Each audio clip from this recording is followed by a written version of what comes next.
जिस तरह से हम देख रहे हैं मुल्क में जो सूरत हाल है उसमें मफाहमत की बातें तो की जाती हैं, लेकिन हमें इस वक्त मज़ाहमत की सियासत दिखाई देती है। और इस सारी सिचुएशन में अवाम जो है वो सफ़र कर रही है और मुल्क सफ़र कर रहा है। तो ये जो सियासी इस्तेहकाम है ये कितना ज़रूरी है और कोई एक ऐसा इनिशिएटिव हमें क्या लेना पड़ेगा फौरी तौर पर जिससे मामला बेहतरी की जानिब जाएंगे, ये सवाल लेके मैं अपने पैनलिस्ट की जानिब बढ़ूंगी। एहतशाम साहब देखिए आमना, ये तो बात माननी पड़ेगी कि हमारी जितनी पॉलिटिकल फोर्सेस हैं, मैं तो उन्हें ही कहूँगा, बजाय इसके कि इस्टेब्लिशमेंट का, अदलिया का, मीडिया का, सिविल सोसाइटी का जिक्र करें, ओनस जो है ना वो हमारी पॉलिटिकल लीड का है, हमारी सियासी जमातों का है।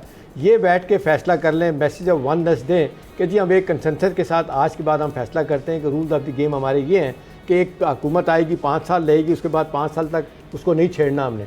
तो मेरे ख्याल इससे तो हम कह सकते हैं कि जी जो स्टेबिलिटी आ सकती है, गैर यकीनी की सूरत हाल ख़त्म हो सकती है, लोगों को भी और बाहर की दुनिया को भी मैसेज चला जाएगा कि वो सियासी ताकतें जो एक दूसरों को गिराने के लिए फ़ौज का कंधा इस्तेमाल करती थी वो खामोश होकर बैठ गई।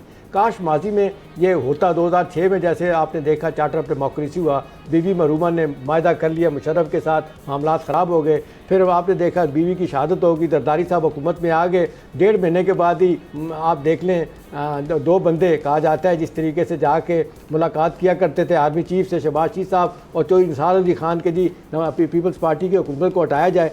तो देखें ना, ये अगर ये सारी बातें ख़त्म हो जाए तो मेरा ख्याल है सारी दुनिया कहेगी कि जी ठीक है ये सारे इकट्ठे हो गए हैं, लिहाजा अब इनके इख्तलाफात से फ़ायदा उठा के हम कुछ नहीं कर सकते। तो मेरा ख्याल है ये एक बड़ा ओमन हो सकता है, इकट्ठे हो जाए सारे। हमाद, आप क्या समझते हैं फौरी तौर पे क्या करने की ज़रूरत है? जी, पहले तो मैं माशियत के ऊपर तो पहले ही बात कर चुका हूँ। अब मैं थोड़ी खुद एहतसाबी पे बात करना चाहूँगा, ख़ासतौर पे अपने इदारे पे, जुडिशरी पे। मेरी राय है कि जहाँ पर ज़्यादा पॉलिटिकल इंस्टेबिलिटी हो वहाँ पर अदलिया का रोल बहुत ज़्यादा इंपॉर्टेंट हो जाता है। उसको एक सोर्स ऑफ कंसिस्टेंसी बनना पड़ता है ताकि जब मुल्क क्राइसिस से गुजर रहा हो तो उसको ज़्यादा विजिलेंट होना पड़ता है कि कोई ऐसे काम ना हो जिसकी वजह से लोगों के फंडामेंटल और डेमोक्रेटिक राइट्स जो है इन्फ्रिंज हो रहे हों। अगर हम देखें तो पूरी दुनिया के अंदर अदलिया इंतज़ामिया के सामने खड़ी रही है और लोगों के राइट्स को हमेशा प्रोटेक्ट किया है। हमारे मुल्क में हर वक्त ये बात की जाती है कि कोई सियासी कैदी नहीं होना चाहिए। मेरा नहीं ख्याल कि कोई भी हम में से इस चीज़ से डिसएग्री करेगा।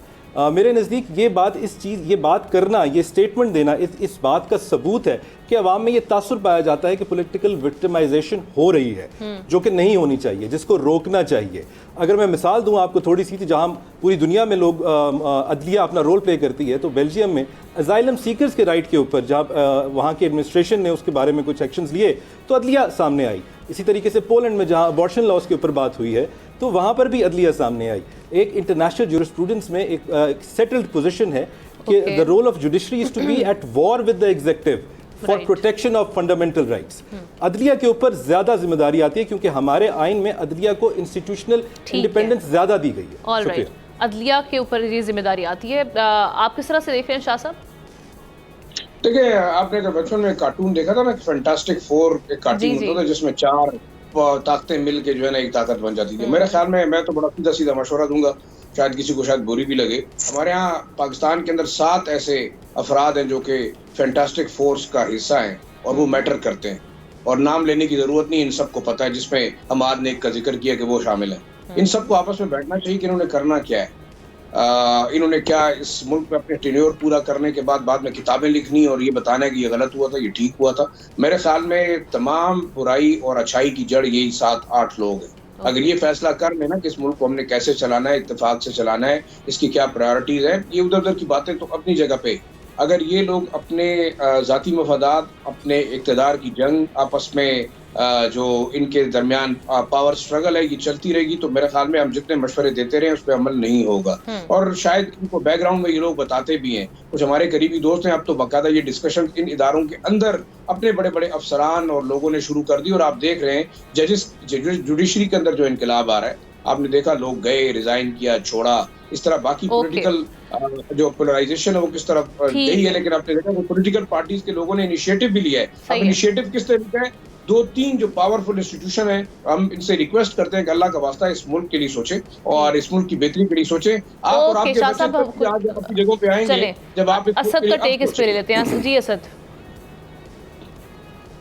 जी, इसमें जी 2 चीज़ें नज़र आती हैं। एक तो ये कि अवाम जो बहुत पोलराइज हो चुकी है, बहुत पोलराइजेशन है, तो उसके लिए तो इक़दाम जो सियासतदान उठा सकते हैं कि अपने फॉलोअर्स को कहें कि अब हमने मुल्क के फ़ायदे के लिए कुछ चीज़ करनी है, उसके लिए चार्टर ऑफ डेमोक्रेसी भी उसने जो पहले करने की कोशिश की थी, नहीं की थी, और वो करना चाहिए ताकि पोलराइजेशन भी कम हो और लोग साथ साथ चलें। दूसरा जो सबसे ज़रूरी चीज़ है वो है इकनॉमिक स्टेबिलिटी, और उसके लिए भी इक़दाम लेने चाहिए। उसके लिए उसकी हद तक मेरे पास एक जो मैंने आज एक खबर पढ़ी वो मैं शेयर कर देता हूँ, तो आपको समझ आ जाएगी कि क्या हमारी इकनॉमिक पॉलिसी है।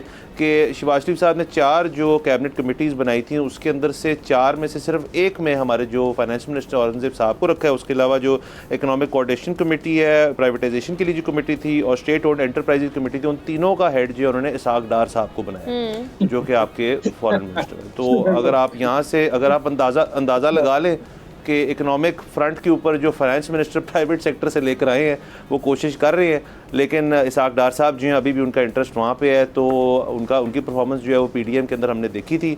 हमें तो ये लग रहा था कि ये फाइनेंस मिनिस्टर प्राइवेट सेक्टर से आके इस सारी चीज़ों को ठीक करेंगे, एक फ्रेश लुक आएगी इसके अंदर, लेकिन मुझे लग रहा है ऐसे नहीं है। तो इकोनॉमिक स्टेबिलिटी अपनी जगह, चार्टर ऑफ डेमोक्रेसी पता नहीं कैसे होगा। तो आगे जाके वही जैसे शाही साहब कह रहे थे, सब बैठ के करेंगे, बैठना ही पड़ेगा। एग्जैक्टली मसला ये जी एक कमरे में बिठा के बाहर से बंद कर दें तो शायद कोई नतीजा निकला है। सही, जितने भी हम देख रहे हैं कि तज्जियाकार, सियासी पंडित, सबकी आप मुख्तलिफ प्रोग्राम्स में भी राय देख लें, यही कहा जा रहा है कि इस वक्त जो मुल्क की सिचुएशन है उसमें सबको एक टेबल पर बैठना पड़ेगा। अगेन वही जिससे एहतशाम साहब ने और बाकी हमारे पैनलिस्ट ने इसे इत्तफाक किया कि चार्टर ऑफ डेमोक्रेसी, इस पर हमें पड़ेगा, इस पर काम करना पड़ेगा, तभी मामला आगे बढ़ेंगे।